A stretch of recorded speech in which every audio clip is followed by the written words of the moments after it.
अच्छे बच्चे कैसे बैठेंगे? बेटा आज अभ्यास 3C शुरू कर रहे हैं। मैंने आपसे ये कह दिया था इसका प्रश्न उतार लेना, प्रश्न आपने उतार लिया होगा।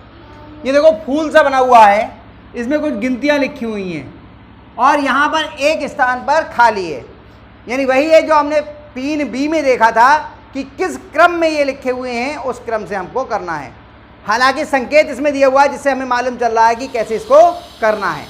हम लोग भी एक बार करके देख लेते हैं कि सबसे छोटा अंक कौन सा है, संख्या 9 के बाद कितना लिखा है, फिर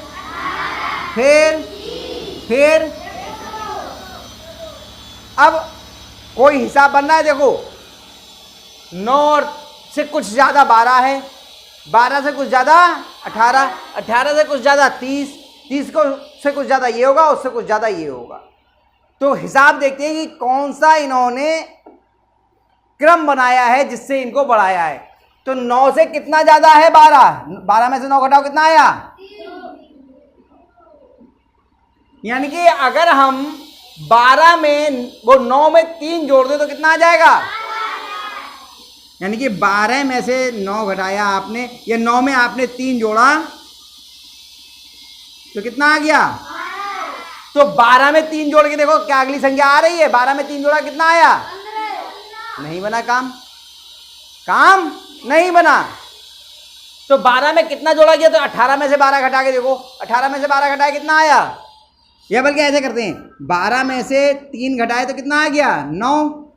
अब 18 में से आपने 12 में से ऐसे करें 12 में से 9 घटाया कितना आ गया 3, 18 में से 12 घटाया कितना आ गया हमारे पास में,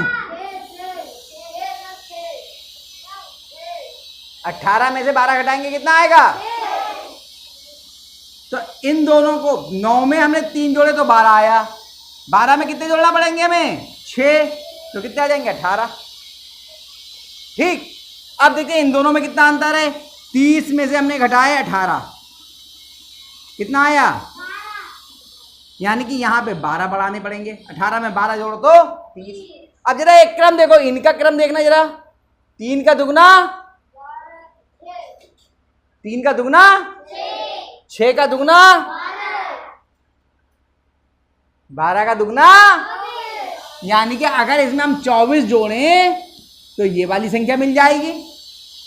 और 24 का दुगना कितना था 48, अगर इसमें 48 जोड़ें तो ये संख्या हमें मिलनी चाहिए। ये क्रम बनाना हमारा, तो देखते हैं ये क्रम हमारा सही बैठ रहा है या नहीं। 30 में हम कितने जोड़ें 24, 30 में कितने जोड़ें तो कितना आएगा 54, कितना आएगा, अभी लिखेंगे नहीं, पहले आगे वाला भी चेक कर लें। 54 में कितने जोड़े हम 48,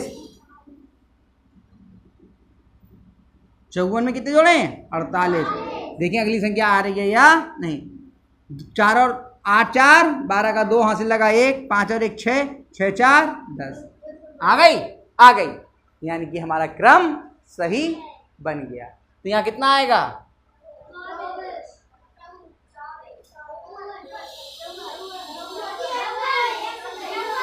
कितना आएगा 54 हमने यहाँ पर लिख दिया और काले पेन से लिख के गोल बना देना ताकि मालूम रही हमने।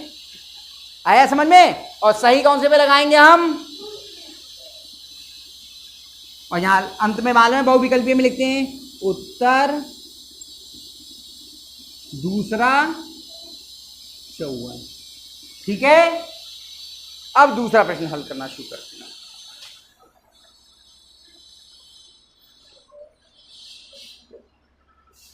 दूसरा, निम्नलिखित पूर्णांकों का पूर्ववर्ती ज्ञात कीजिए।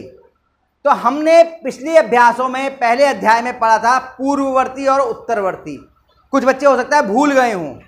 हमने 2 चीजें पढ़ी थी, पूर्ववर्ती और उत्तरवर्ती। पूर्ववर्ती का मतलब क्या होता है, ठीक पहले वाली संख्या, और उत्तरवर्ती का मतलब क्या होता है, ठीक बाद। जैसे हमने लिखा 15, 15 का पूर्ववर्ती कितना होगा, कितना होगा, और उत्तरवर्ती क्या होगा। तो पूर्ववर्ती ज्ञात करने के लिए क्या करते हैं, इसमें से हम एक घटा देते हैं, और उत्तर ज्ञात करने के लिए, इस उत्तरवर्ती ज्ञात करने के लिए इसमें एक जोड़ देते हैं। तो हमें इस प्रश्न में क्या ज्ञात करना है, पूर्ववर्ती। क्या ज्ञात करना है, पूर्ववर्ती मतलब उससे ठीक छोटी संख्या, उससे ठीक छोटी। तो पहला क्या है बताओ, कितने का पूर्ववर्ती ज्ञात करना है, बोलो। 6 का। तो लिखेंगे 6 का पूर्ववर्ती। क्या करेंगे, 6 में से एक कितना आ गया, हो गया।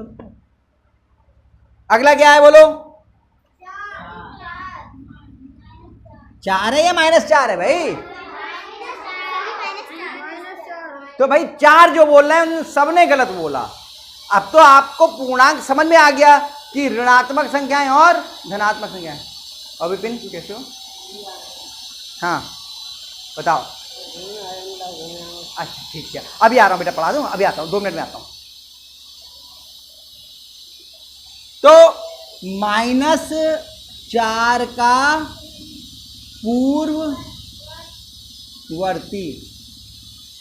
तो क्या करेंगे, माइनस के 4 में से 1 घटा देंगे, -4 -1।